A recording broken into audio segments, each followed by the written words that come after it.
कि वो मात्र भीम आर्मी और आजाद समाज पार्टी है। उसके अलावा महापुरुषों के जाने के बाद किसी भी शख्स ने, किसी भी पार्टी ने महापुरुषों के आंदोलन के प्रति जिम्मेदारी नहीं दिखाई।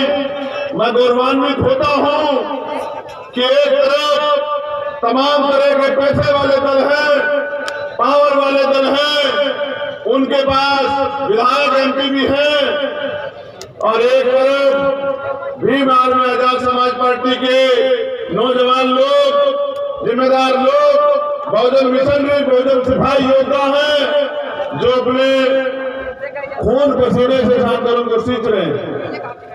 मैं देश के कोने कोने में जाके अन्याय अत्याचार के खिलाफ आपके सहयोग से आवाज उठाने का और न्याय दिलाने का प्रयास करता रहता हूं।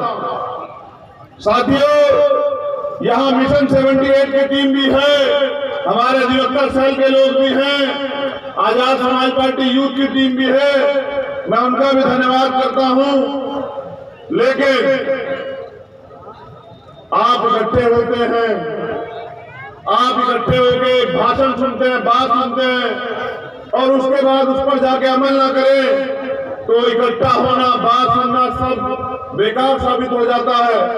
मुझे यहाँ आने का मौका मिला, आप लोगों ने अपनी मेहनत की कमाई से पाई पाई जोड़ के इतना अच्छा मंच सजाया, मेरे रहने की व्यवस्था कराई, ये टेंट लगाया, तमाम तरह से गुलदस्ते भेंट किए। मैं समझता हूं कि जब तमन्ना सच्ची होती है तो रास्ते हजार होते हैं, और तमन्ना अगर झूठी हो तो बहाने हजार होते हैं। आप लोगों की तमन्ना सच्ची है, आप लोगों ने साबित करके दिखा दिया है कि आने वाला समय, जैसे बाबा साहब अम्बेडकर ने कहा था कि 21वीं सदी हमारी है, 21वीं सदी बहुजनों की है, 21वीं सदी अम्बेडकरवाद की है। क्योंकि नेतृत्व करने के लिए बड़ी उम्र की जरूरत नहीं होती, बड़ी सोच की जरूरत होती है, बड़े सपने की जरूरत होती है। ये आज आपने करके दिखा दिया। जितने लोग कुर्सियों पर हैं उससे ज्यादा लोग खड़े हैं, उससे ज्यादा लोग पीछे खड़े हैं, उससे ज्यादा लोग दाहिनी तरफ खड़े हैं। जहां तक नजर जा रही है लोगों का हुजूम, ये प्यार, ये विश्वास आपको एहसास नहीं कि मुझे कितनी ताकत देता है। मैं मानता हूं कि उत्तर प्रदेश में नहीं, देश में भी बदलाव आएगा युवा सोच के साथ, और आज चले हम सब युवा जोश के साथ। अगर युवाओं के जोश के साथ बदलाव की शुरुआत की जाए तो वो दिन दूर नहीं कि जब बहुजन समाज इस देश में शासक बनेगा। नौजवान साथियों, 5 साल भीम आर्मी के कार्यकर्ता आंधी में, तूफान में, बारिश में, परेशानी में, दिन में, रात में, धूप में, मोटरसाइकिल से, साइकिल से, बस से, ट्रेन से, पूरे 5 साल अगर कहीं भी बहुजन समाज के लोगों पर अत्याचार होता है तो वो दिन नहीं देखते, रात नहीं देखते, समस्या नहीं देखते, वो अपनी जेब नहीं देखते, वो कैसे कैसे। क्योंकि मैं गरीब का बेटा हूँ, प्राइमरी स्कूल के हेडमास्टर का बेटा हूँ, मैं ये समझता हूँ कि एक गरीब के लिए 1 टाइम की रोटी, 2 टाइम की रोटी तैयार करना कितना मुश्किल काम है। गरीबों को इस महंगे लोकतंत्र में खड़े होना, अपनी बात को आगे बढ़ाना, अपनी बात को कहना कितनी बड़ी बात है। मैं समझता हूं कि आपने अपना पेट काट के 1 टाइम की रोटी को जो है रोक के इस आंदोलन को, इस प्रोग्राम को चलाने का, बनाने का, तैयार करने का काम किया है। आपका ये मेहनत, क्योंकि लोग तो पानी से नहाते हैं, मेरे लोग पसीने से नहाते हैं, मैं इस मेहनत को भूलने वाला नहीं। मैं समझता हूं कि बाबा साहब ने हमें वोट का अधिकार, मतदान का अधिकार राजा बनने के लिए दिया था। किसी का चमचा और दलाल बनने के लिए नहीं दिया था। आज ये बात पर संगत है कि SC/ST के 131 MP होने के बावजूद भी SC/ST के अधिकारों पे कुठाराघात हो रहा है, कोई आवाज नहीं उठाता। जब मैं जौनपुर आया तो मुझे यहाँ इतनी समस्या बताई गई, इतनी बड़ा ढेर समस्या का कि भैया वहां हत्या होगी, वहां रेप हो गया, वहां जमीन कब्जा ली गई, वहां लाठी मार दी, वहां जो है घर जला दिए गए, कार्रवाई नहीं हो रही है, सुनवाई नहीं हो रही है, गिरफ्तारी नहीं हो रही है। ये समस्या यहाँ सिर्फ यहाँ नहीं है, ये समस्या पूरे देश में है। कहीं भी किसी की सरकार हो, मैं आपसे एक सवाल पूछना चाहता हूँ। 70-71 साल के लोकतंत्र में हमारी बहनें माताएं भी यहाँ बैठी हैं, नौजवान भी यहाँ बैठे हैं। क्या जो परेशानियां आपके जीवन में हैं, तमाम सरकारें यहाँ रही, क्या वो परेशानियां दूर हुई? नौजवान साथियों, दोनों हाथ उठा के बताओ, आपकी परेशानियां दूर हुई क्या? एक बात और बताओ, जब यहाँ संविधान है, सबको बराबर के अधिकार हैं, सबको सबके अधिकारों पे कोई कुठाराघात नहीं कर सकता। जितने लोग यहाँ बैठे हैं, कितने लोग ऐसे हैं जिनकी आमदनी 50,000 रुपये महीना है? जरा हाथ उठा के बताना मुझे, कितने लोग ऐसे हैं जिनकी आमदनी 50,000 रुपये महीना है? क्यों नहीं है? इसलिए नहीं है क्योंकि बाबा साहब अम्बेडकर ने संविधान के बाद एक बात को कहा था, आप लोग भूल गए। उन्होंने कहा था कि संविधान से सामाजिक गैर बराबरी तो दूर हो जाएगी। अगर गैर बराबरी दूर करने का प्रयास किया गया तो गैर बराबरी, भेदभाव तो दूर हो जाएगा, लेकिन आर्थिक समानता नहीं होगी। जब तक आर्थिक समानता नहीं होगी, तब तक गैर बराबरी कभी खत्म हो ही नहीं सकती। क्योंकि जब तक एक तरफ 10% लोग इस देश के साधन पे, संपत्ति पे, जमीन पे, सिस्टम पे कब्जा करके रखेंगे और 90% लोग 10% पूंजी से अपना जीवन को जीने के लिए मजबूर रहेंगे, तो किसी भी कीमत पे समानता आ ही नहीं सकती। आज भी बाबा साहब की बात बिल्कुल सही साबित हो जाती है कि आज भी देश में अमीर का कुत्ता भी एसी में सोता है और गरीब फुटपाथ पे सोता है, बिना पंखे के सोता है, बिना छत के सोता है। ये इस देश में 71 साल के लोकतंत्र में भी गरीबों के हालात बनी हुई है। नौजवान साथियों, ये हालात किसी भगवान ने नहीं बनाई, आपके भाग्य में नहीं लिखी है। लोकतंत्र बना इसलिए था कि अंतिम व्यक्ति को भी सारी सुविधाएं मिलनी चाहिए।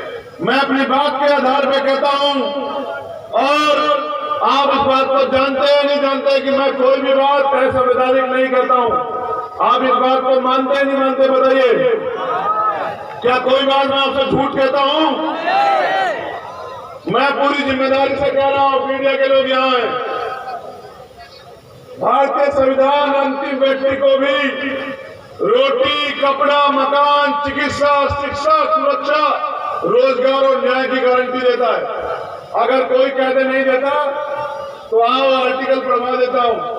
भारतीय संविधान अंतिम व्यक्ति की भी रक्षा करता है, लेकिन फिर भी देश में अन्याय, अत्याचार, जुल्म जाति होती है। इसका कारण यह है जो बाबा साहब अम्बेडकर हमें सचेत करके गए थे कि संविधान कितना भी अच्छा क्यों ना हो, जब तक उसको चलाने वाले हाथ अच्छे नहीं होंगे, उनकी नीयत अच्छी नहीं होगी, उनकी नीति अच्छी नहीं होगी, तो अंत संविधान क्या साबित होगा? बुरा। संविधान कितना भी बुरा क्यों ना हो, अगर चलाने वाले हाथ अच्छे हैं, उनकी नीयत अच्छी है, उनकी नीति अच्छी है, तो अंत संविधान क्या साबित होगा? अच्छा। ये लड़ाई, ये आंदोलन तभी सफल होगा। मेरे रहबर भी कहा करते थे कि जब इस आंदोलन से मिशनरी लोग, बहुजन समाज के आंदोलन को समझने वाले लोग एमपी एमएलए बनेंगे, सदन में जाएंगे, विधानसभा में जाएंगे, लोकसभा में जाएंगे और वहां जाके अपनी जमात के हितों के लिए लड़ेंगे, तब जाके आंदोलन सफल होगा, तब जाके बहुजनों का राज आएगा। लेकिन लोग जाते हैं, आज लोकतंत्र में ये धनतंत्र है। आप सुनिए और समझिए। चुनाव आयोग ये कहता है कि 30 लाख रुपए से ऊपर की रकम आप खर्च कर सकते हैं विधानसभा चुनाव लड़ने के लिए। लगभग यही रकम है। आप ये बताइए बहुजन समाज के कितने ऐसे लोग हैं जो 30 लाख रुपए अपने बैंक में फंड रखते हैं? बताइए। जब बहुजन समाज के लोग रोटी रोटी के मोहताज हैं तो ये 30 लाख का पैमाना आपने किसके लिए रखा है? ये पैमाना आपने उसके लिए रखा है जिसको आप भेजना चाहते हैं। ये लोकतंत्र है। मेरे जैसा गरीब का बेटा भी सपना देख सकता है, अपने लोगों की परेशानियों को, उनके आंसुओं को, उनके दुख को खत्म करने का प्रयास कर सकता है। और आप ये पहला पैमाना बना रहे हो पैसे का। जब आपने पैमाना बना दिया तो समझिए कि गरीब की हैसियत नहीं कि वो इस लोकतंत्र में सर्वाइव कर जाए। सब लोग पैसे वालों को टिकट देते हैं, पैसे वालों को आगे बढ़ाते हैं। गरीब का बच्चा सपना देख के अपने मन को, सपने को सीमित करके, अपने सपने को कुचल के वहीं का वहीं सीमित रह जाता है। इसलिए मैंने दल बनाया कि आजाद समाज पार्टी के माध्यम से मेहनत करने वाले ईमानदार नौजवानों को हम लोग विधानसभा भेजने का काम करेंगे। क्योंकि अगर पैसे वाले गरीबों के बारे में सोचते तो मैं पूरे विश्वास से कहता हूं कि कोई भी आदमी देश में गरीब नहीं रहता। अगर पैसे वाले गरीबों के दुख को खत्म करने का प्रयास करते तो मैं समझता हूं कि इस देश में कोई दुख न रहता। दुख अगर है तो उसका कारण है और हर एक कारण का निवारण है। तथागत बुद्ध ने भी कहा है कि हर समस्या के पीछे एक कारण और हर कारण का निवारण है। तो ये लोकतंत्र है। काशीराम साहब कहते थे कि जिनका राज होता है, जिनके पास सत्ता होती है, उनके पास कानून बनाने की ताकत होती है। जिनके पास कानून बनाने की ताकत होती है वो अपने लोगों के लिए नीतियां बनाते हैं। और जिनके पास ये दोनों ताकतें होती हैं उनकी बहन बेटियों पे कोई अन्याय अत्याचार नहीं करता, उनकी बच्चों पे कोई जुल्म जाति नहीं करता, उनका कोई अपमान नहीं करता, उनके अधिकारों को कोई छीन नहीं सकता। मैं जब अपने लोगों के चेहरे देखता हूं, ये जो यहां बैठे और जो किसी कारण संसाधन न होने कारण, क्योंकि ये पैसे में बुलाई गई भीड़ नहीं है। क्या आप में से कोई भी व्यक्ति पैसे लेके आया है? दोनों हाथ उठा के बताओ, दोनों हाथ उठा के बताओ। क्या कोई आप में से पैसे लेके आया है? तो मैं समझता हूं कि जो लोग यहाँ हमारे बैठे हैं, जो बिना साधन के कारण यहाँ नहीं आ पाए, लेकिन घर में बैठ के सोचते हैं कि हमारा बेटा, हमारा भाई हमारे दुखों से हमें मुक्ति दिलाएगा। मैं आपसे भी कहना चाहता हूं नौजवान साथियों, 4 महीने बाकी हैं। जितनी मेहनत आपने आज की है, अगर अगले 4 महीने की आपने गांव गांव जाके बहुजन समाज के लोगों में भाईचारा बनाने का काम किया, आपने गांव गांव में जाके बहुजन समाज के लोगों को जोड़ने का काम किया, आपने गांव गांव में जाके आजाद समाज पार्टी की नीति, नियत, उद्देश्य बताने का काम किया, आपने गांव गांव में जाके माताओं बहनों को राजनीतिक रूप से सचेत करने का काम किया। तो मैं विश्वास के साथ कहता हूं कि आपके मुकाबले कोई टिक नहीं पाएगा। अगर आपका बूथ सबसे मजबूत रहा तो उत्तर प्रदेश परिवर्तन मांग रहा है। उत्तर प्रदेश की कुर्सी पे आपका भाई, आपका बेटा, आपका लाल बैठेगा। तो बात को याद रखना।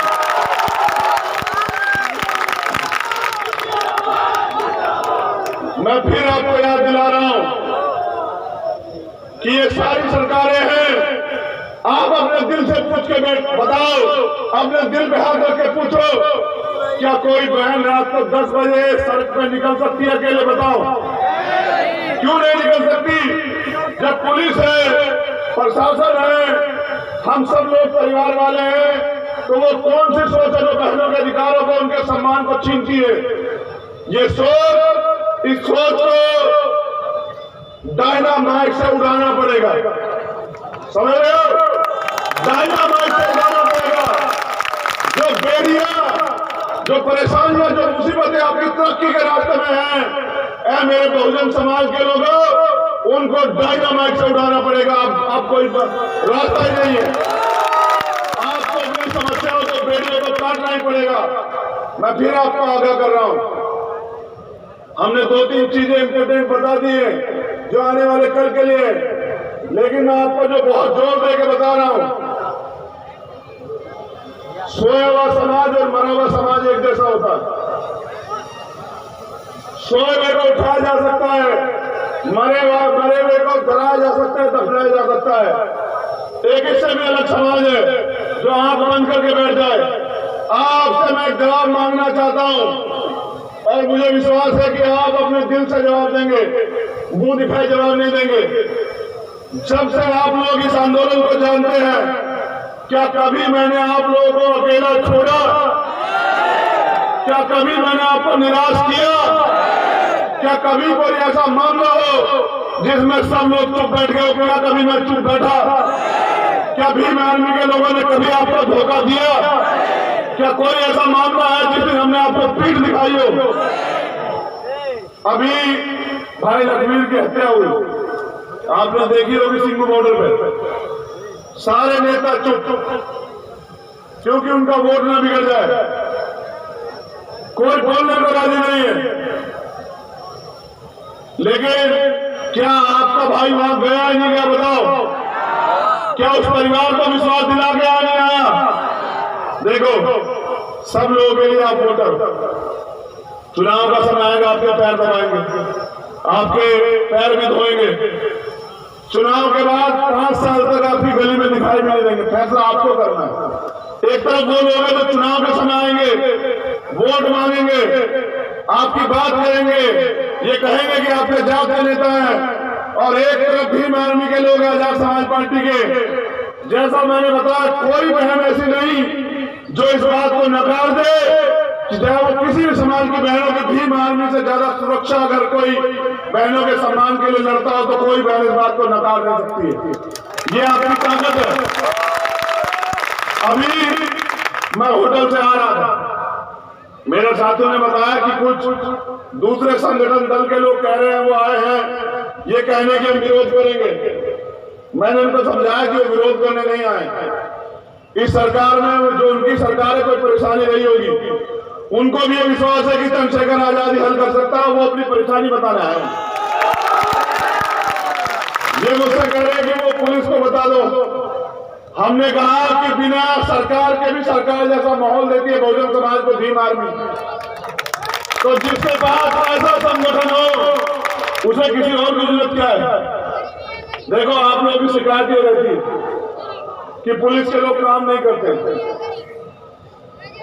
पहली बात तो मैं आपको दूर आपको शिकायत कर देता हूं, पुलिस एक सरकारी संस्था है जो सरकार की होती है, जिसकी सरकार उसकी पुलिस, समझ रहे हो?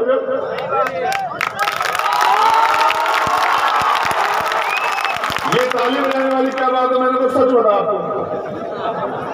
जिसकी सरकार होती है पुलिस उसकी होती है, ठीक है? तुम अगर चाहते हो कि ये काम करे तो तुम्हें क्या करना होगा? क्या करना होगा? जब तुम्हारी बन जाएगी तो किसके लिए काम करेंगे? एक और चीज,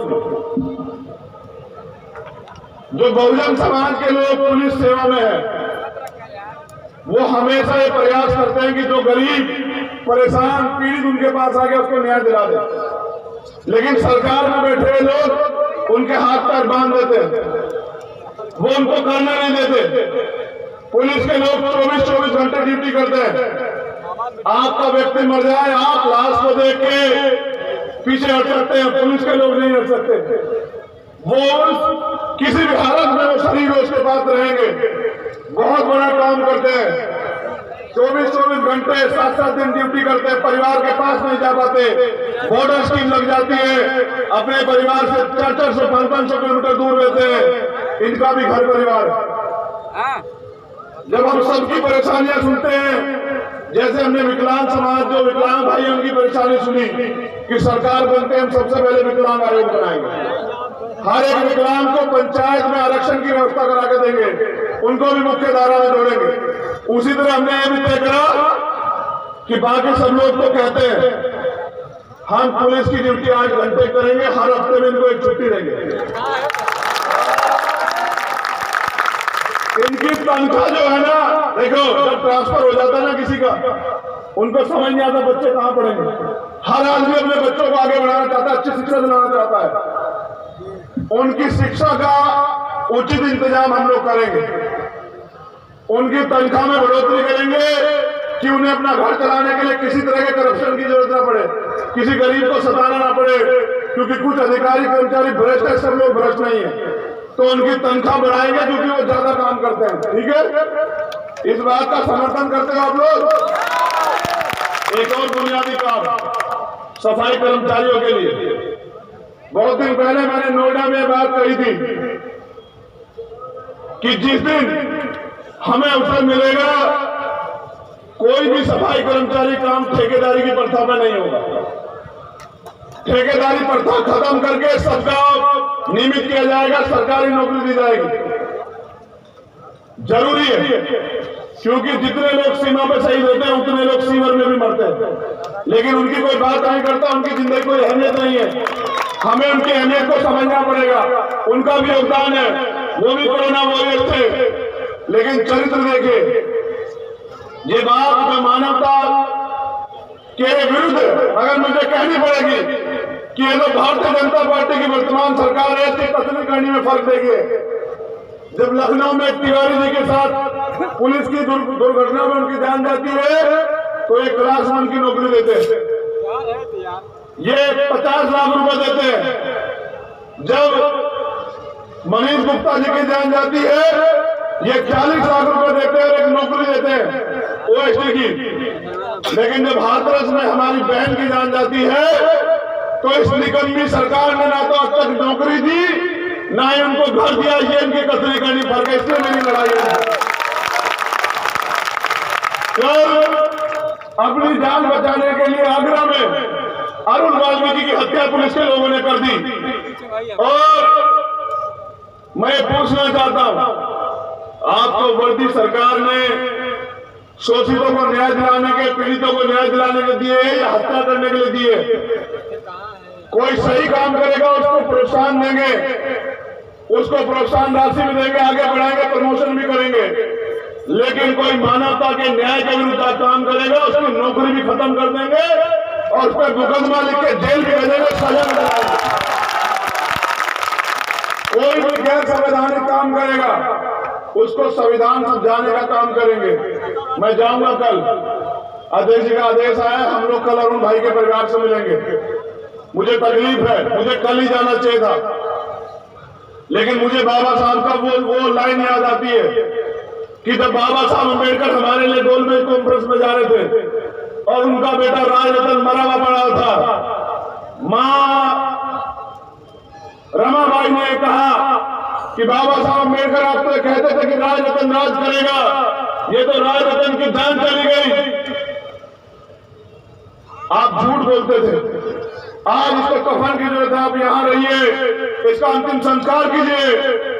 लेकिन मेरे रहबर ने कहा कि अगर आज एक बेटे की परवाह करूंगा तो करोड़ों की जान चल जाएगी, मुझे करोड़ों की चिंता है, इसलिए मैं बहुत मां को मानने वाला व्यक्ति, मुझे मेरा जिस्म छलनी है। आपने मेरी सफेद कमी देखी, लेकिन मेरे अंदर जो जख्म है शायद आपने ना देखे हो। मुझे कल उस परिवार के साथ होना चाहिए था, लेकिन मुझे यह भी परवाह थी कि मेरे लोगों ने अपनी जेब काट के अपने खून पसीने से मेरे लिए वहां रैली आंदोलन की व्यवस्था की। अगर मैं नहीं गया तो उनके दिल को बहुत ठेस पहुंचेगी। ये कहने के लिए मैं यहां आया हूं कि मेरा जमीन गवारा नहीं करता कि मैं रैली करूं जब मेरे किसी भाई का कत्ल हो जाए, लेकिन मैं इन लाखों लोगों के जीवन की भी परवाह करता हूं कि अगर हम लोगों ने ताकत नहीं बनाई साथियों तो अगले, क्योंकि काशीराम साहब कहते थे कि जो कौम अंधे अत्याचार के खिलाफ आवाज नहीं उठाती वो लाशें उठाती। अगले 5 साल में आपकी लाशें नहीं उठाना चाहता, इसलिए मैं ताकत चाहता हूं, इसलिए मैं आया। मुझे आपको भूख लगती है, आप रोटी खाते हो नहीं खाते? बताओ खाते नहीं खाते हो? आपको प्यास लगती है, पानी पीते नहीं पीते हो? आपको बीमारी होती है तो दवाई लेते नहीं लेते हो? मुझे भूख लगी है कि मैं इस देश की सत्ता पे काबिज होकर अपने लोगों की गुलामी की बेड़ियां काट दूं, और मैं आपसे मदद मांगने के लिए आया हूं। मैं नहीं जानता कि मेरे आखिरी दिन कौन सा होगा, नहीं जानता, लेकिन मुझे पता है कि मैं एक ऐसा स्वाभिमानी और लड़ाकू समाज तैयार करके जाऊंगा जो झुकेगा नहीं किसी भी कीमत पे, जो घुसने नहीं सकेगा। अभी हमारे 2 बड़े आंदोलन तैयार है। एक तो इस देश में जातिवार जनगणना होनी चाहिए, जिसकी जितनी संख्या है उसको उतनी हिस्सेदारी मिलनी चाहिए, जिसका जितना जो लोग साधन पे संसाधन पे काबिल है। ये सबसे आगे बैठे, आवाज आ रही नहीं आ रही? चुपचाप होकर बैठो। अरे बैठ जा भैया। जिनकी जितनी संख्या है, चाहे वो दलित हो, पिछड़े हो, अगड़े हो, कोई हो, उनकी संख्या की जानकारी होनी चाहिए। क्योंकि जानकारी होगी तो ये पता लग जाएगा कि देश की जमीन पे कौन काबिज है, देश के बिजनेस पे कौन काबिज है, सुप्रीम कोर्ट में कौन काबिज है, हाई कोर्ट में कौन काबिज है, सारे जितनी भी यूनिवर्सिटियां हैं उनके टॉप पे कौन काबिज है, जितने भी संस्थान हैं उनके टॉप पे कौन काबिज है, जितना भी जो है तमाम प्रकार की रिसोर्सेज है प्राकृतिक, उस पर कौन काबिज है, किसने किसके अधिकार छीने हैं। जिस दिन आपको ये पता लग जाएगा तो शायद आपको एहसास हो जाएगा कि आपका दोस्त कौन है और आपका दुश्मन कौन है। ये लड़ाई जो भागीदारी की लड़ाई है, जिसके लिए काशीराम साहब ने नारा दिया था कि ये जिसकी इतनी संख्या बारी उसकी इतनी हिस्सेदारी, ये आंदोलन तभी सफल होगा जब इन जातियों को आप जोड़ने का काम करोगे और टुकड़ों में बटे हुए बहुजन समाज में भाईचारा स्थापित करने का काम करोगे। एससी, एसटी, ओबीसी, माइनॉरिटी, इन सब लोगों को जोड़ के अपनी बात समझा के और इनके वोट का सही प्रयोग कराने का आप काम करोगे, तभी जाके लोकतंत्र में कहते हैं जिसके पास वोट होती है उसका राज होता है, तब जाके आपके हाथ में राज आएगा। जब राज का आपके हाथ में आएगा तभी जाके नीति बनेगी, क्योंकि अगर और किसी को बनानी होती तो अब तक बन गई। भारतीय जनता पार्टी की सरकार ने निजीकरण शुरू करवा दिया। पीछे मकसद क्या है कि एससी, एसटी, ओबीसी को जो आरक्षण मिलता है वो खत्म कर दिया जाए, क्योंकि आरक्षण से जो नौकरियां मिलती है उन नौकरियों की बदौलत आपके लोग आगे बढ़ रहे हैं। जो एक आदमी क्लर्क बन जाता है वो अपने बेटे को क्लर्क नहीं बनाना चाहता, वो अपने बेटे को अधिकारी बनाना चाहता है। हमारे महापुरुषों ने कहा था कि चाहे एक रोटी कम खाना, अपने बच्चों को जरूर पढ़ाना। बाबा साहब अम्बेडकर ने भी कहा शिक्षित बनो, संगठित रहो, संघर्ष करो, और इसलिए हमारे लोग शिक्षा को ज्यादा महत्व देते हैं। लेकिन इन्होंने महंगी शिक्षा कर दी है। गरीब आदमी अपने बच्चों को पढ़ा नहीं सकता, अमीर आदमी के बच्चे पढ़ लिख ले रहे हैं, और हमारे लोग जब पढ़ नहीं पा रहे तो अपने हकों के लिए लड़ नहीं पा रहे। काशीराम साहब कहते थे कि मुर्दा लोग मिशन नहीं चलाते, जिंदा लोग रुकने नहीं देते। आप जो मिशन चला रहे हो, मैं जिंदा कौम को सलाम करता हूं और ये आपसे कहना चाहता हूं, अभी तो ये लड़ाई है, आगे और लड़ाई, आप लोग तैयार हो जाओ। हम लोग राज की तरफ बढ़ रहे हैं। ये भारत, और भारत में भारतीय संविधान सबको बराबरी का अधिकार देते हैं। ये मेरे आगे ये 69,000 शिक्षक भर्ती वाले खड़े हो गए, बैठ जाओ, तुम्हारी बात हमने सुन ली है। ये लवनेश दिख रहा है वहीं से, कोई बात नहीं। देखो ये बात याद दिला दी तो बता देता हूं। अभी एक शिक्षक भर्ती हुई थी, मैं सभी मंचों से इस बात को कहता हूं, भारतीय जनता पार्टी का चरित्र और चाल चरित्र देखिए आप। प्रधानमंत्री कहते हैं मैं पिछड़े वर्ग से आता हूं, मुख्यमंत्री कहते हैं सबका साथ सबका विकास, सामाजिक न्याय। 69,000 शिक्षक भर्ती हुई, ऑन रिकॉर्ड है। इन्होंने पिछड़ा वर्ग आयोग बनाया, उनकी रिपोर्ट है कि 20,000 पद एससी, एसटी, ओबीसी के बच्चों के लिए लोग खा गए। 20,000 का मतलब समझते हैं, 20,000 नौकरी, 20,000 नौजवान बहन भाई सरकारी सेवा में जाते, 2 काम करते। एक तो उनको तनख्वाह मिलती तो अपने परिवार को आर्थिक रूप से मजबूत करते, दूसरा वो शिक्षक बनके समाज के लोगों को तैयार करते और वो बताते कि असली चाबी कहाँ है, असली रास्ता कहाँ है, ये वो बताने का काम करते। शिक्षक समाज का दर्पण होता है। मेरे पिताजी प्राइमरी स्कूल में हेडमास्टर थे। उन्होंने मुझे मरते वक्त ये कहा, मैं अमेरिका पढ़ने जा रहा था। कहा चंद्रशेखर, बेटा पढ़ लिख के विदेश में जाके अपने आप को तरक्की कर जाओगे, लेकिन जो कर्ज बाबा साहब अम्बेडकर का हमारे ऊपर है उसको कौन उतारेगा बेटा? जो अन्य अत्याचार गुलामी हमारे लोगों में थोपी गई उसको कौन काटेगा भाई? हर आदमी अगर अपने बारे में सोचेगा। तो मैंने कहा भाऊजी बताओ क्या बात। 8 महीने उन्होंने जैसे बच्चे को, छोटे बच्चे को उंगली पकड़ के चलना सिखाते हैं, मुझे